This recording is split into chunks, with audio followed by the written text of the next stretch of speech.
We have a solution of 0.01 molar hydrochloric acid, and we need to determine its pH.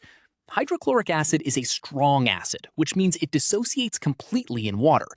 Because every mole of HCl produces 1 mole of hydrogen ions, the concentration of H+ is exactly equal to the concentration of the acid itself. In this case, that concentration is 0.01 moles per liter.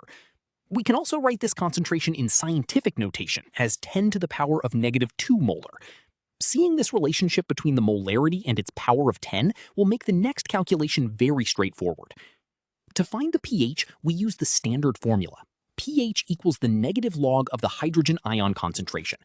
This log is specifically a base 10 logarithm, which measures the order of magnitude of the concentration. When we substitute our value of 0.01 into the formula, we are looking for the power to which 10 must be raised to equal that concentration.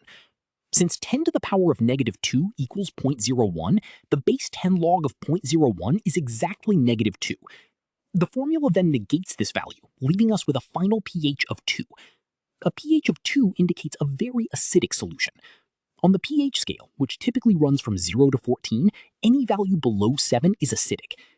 Because the scale is logarithmic, each unit change represents a 10-fold difference in concentration.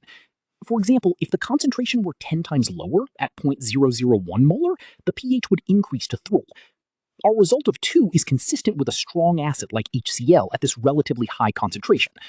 We can clearly see that as the concentration of hydrogen ions increases, the pH value decreases.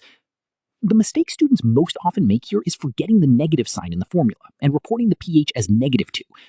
A negative pH is mathematically possible for extremely concentrated acids, but for a 0.01 molar solution, the pH must be positive.